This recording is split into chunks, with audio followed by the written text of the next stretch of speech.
नमस्कार, मैं हूं सचिन भारती और आप देख रहे हैं बरेली लाइव। आज 1 सितंबर है और आज जन्मदिन है एक ऐसे किरदार का, एक ऐसे रचनाकार का जिसने भारत के रचनाओं को एक अलग मुकाम दिया। उनका नाम है स्वर्गीय दुष्यंत कुमार जी, जो 1 सितंबर सन 1933 को उनका जन्म हुआ था और मात्र 42 साल की उम्र में उनका निधन भी हो गया था। हिंदी गज़ल को एक नई दिशा देने वाले कवि, रचनाकार और गज़लकार स्वर्गीय दुष्यंत कुमार ने आम आदमी की आवाज़ को अपनी रचनाओं में विशेष स्थान दिया। उनकी कालजयी रचनाएं और उनकी बेचैनी से भरी गज़लें आज के युवा भी उतनी ही शिद्दत से गाता है जितना पूर्व में गाया करता था। जैसे कि उन्होंने अपनी गज़लों के माध्यम से कहा था कि एक शायर ही जानता है कह कहों की हैसियत, किसी और के पास ऐसी नज़र होगी ही नहीं, या फिर तुम्हारे पाँव के नीचे कोई ज़मीन नहीं, कमाल है इस पर भी तुम्हें यकीन नहीं। यही उन्होंने प्रेम में और श्रृंगार में भी कहा है कि मैं जिसे ओढ़ता बिछाता हूँ वो गज़ल मैं आपको सुनाता हूँ। एक जंगल है तेरी आंखों में मैं जिसमें राह भूल जाता हूँ, तू किसी रेल से गुजरती है मैं किसी पुल सा थरथराता हूँ। इसके अलावा उनकी कुछ गज़लें ऐसी भी हैं जो आज देश विदेश में आंदोलनों में भी गाई जाती हैं, आंदोलनों के दौरान गाई जाती है और तमाम युवा वर्ग मुखर रूप से उन गज़लों को पढ़ता है कि हो चुकी है पीर पर्वत सी पिघलनी चाहिए, इस हिमालय से भी कोई गंगा निकलनी चाहिए, सिर्फ हंगामा खड़ा करना मेरा मकसद नहीं, मेरी कोशिश है कि ये सूरत बदलनी चाहिए। आज स्वर्गीय दुष्यंत कुमार की 92वीं जयंती है और इस उपलक्ष्य में आज साहित्यिक संस्था शब्दांगन उनके लेकर एक कार्यक्रम कर रही है। उस कार्यक्रम में तमाम बड़े साहित्यकार बरेली शहर के मौजूद हैं। तो आइए जानते हैं और सुनते हैं उन कवियों को, उन साहित्यकारों को कि आज की पीढ़ी के लोग स्वर्गीय दुष्यंत कुमार की रचनाओं को अपने मन में कितना सम्मान देते हैं। आइए सुनते हैं। चरणों में अवसर दो, ये तनु मन धन निछावर है, मेरे जीवन का सरमाया, तुम्हारे दर्श से गद गद हुआ जग है आभारी, तुम्ही तो जगत की माया, मेरी श्रद्धा मेरी पूजा। एक ऐसे साहित्यकार जिसने पूरी भारतीय गजल की दशा और दिशा बदल कर रख दी, ऐसे साहित्यकार के सम्मान में हम लोग आज कार्यक्रम कर रहे हैं। और हम लोग ये भी जानते हैं कि वो अपने ही इसी उत्तर प्रदेश के बिजनौर जिले के निवासी थे और बाद में दिल्ली में जाकर बस गए। हो गई है पीर पर्वत सी पिघलनी चाहिए, हो गई है पीर AK सिंह साहब, पर्वत सी पिघलनी चाहिए, इस हिमालय से कोई गंगा निकलनी चाहिए। आज ये दीवार पर्दों की तरह हिलने लगी, आज ये दीवार पर्दों की तरह हिलने लगी, शर्त लेकिन ये थी कि ये बुनियाद हिलनी चाहिए। आज ये दीवार पर्दों की तरह हिलने लगी, हर सड़क पर, हर गली में, हर सड़क चौराहे पर, हर सड़क पर, हर गली में, हर नगर चौराहे पर हाथ लहराते हुए हर लाश चलनी चाहिए। मन में अगर हो लगन भी, मुश्किल नहीं फिर जतन भी। मन में अगर हो लगन भी, मुश्किल नहीं फिर जतन भी। और हिंदी गजल को मिले हैं, हिंदी गजल को मिले हैं दुष्यंत जैसे रतन भी। और अफरोज क्या खूब गाए, अफरोज क्या खूब गाए, गायक रफी ने भजन भी। शिव की रचनाएं हैं उसके अंदर। और देखिए मात्र 42 साल की उम्र में उस व्यक्ति का निधन हो गया। 30 दिसंबर 1975 को निधन हो गया। इमरजेंसी लगी जून 1975 में और उनका निधन हो गया 30 दिसंबर 1975 को। तो उस समय इमरजेंसी का जो दौर था, उसके बाद की उनकी जो रचनाएं हैं, इतनी सशक्त रचनाएं हैं कि आप देखिए, अभी मैं बीच को उल्लेख करता रहूंगा, आपको आनंद आता रहेगा उनकी गजलों में। मांग लो तुमको अगर कुछ मांगना है, मांग लो तुमको अगर कुछ मांगना है, छल कपट की ओट में छलना मना है, छल कपट की ओट में छलना।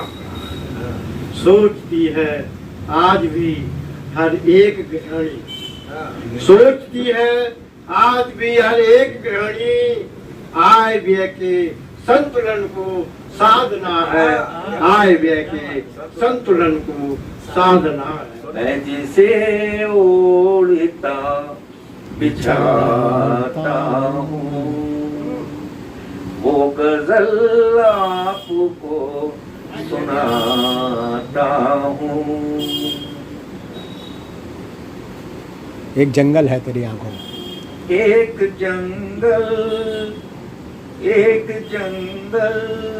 है तेरी आँखों में, मैं जहाँ राह भूल जाता हूँ।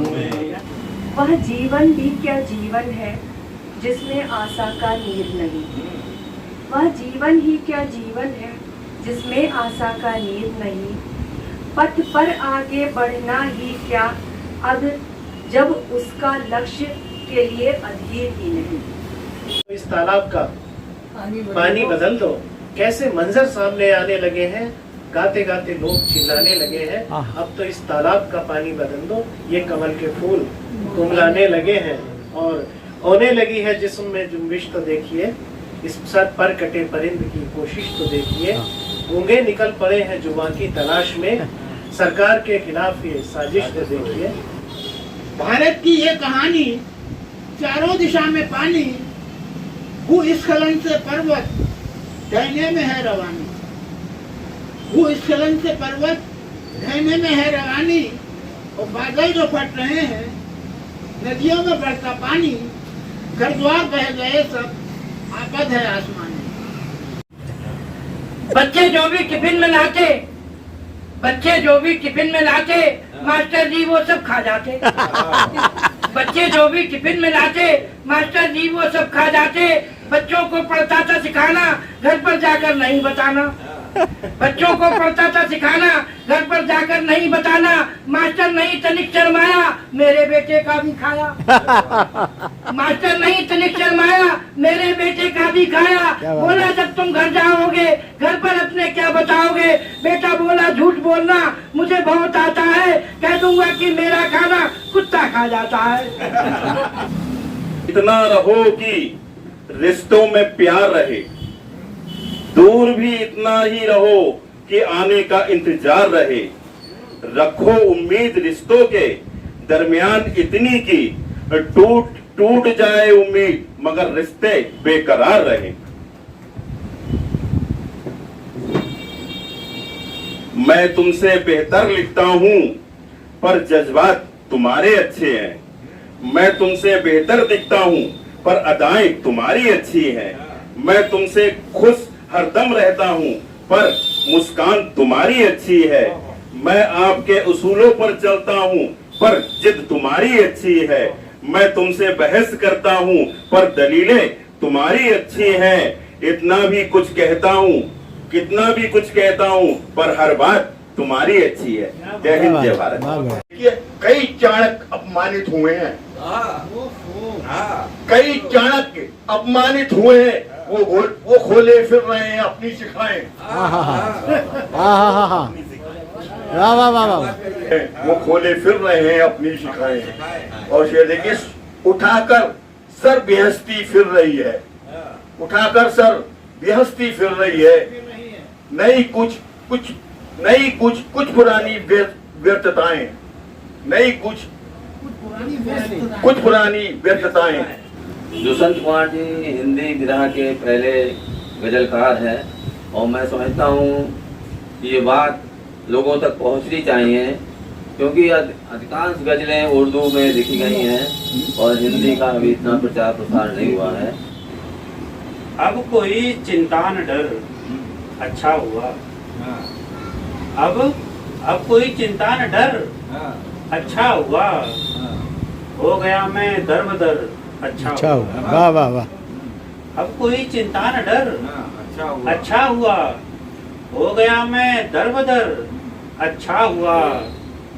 बद्दुआएं बेअसर जब हो गई, क्या बात है। बद्दुआएं बेअसर जब हो गई, तब दुआओं का असर अच्छा हुआ, तब असर अच्छा हुआ। जी को सादर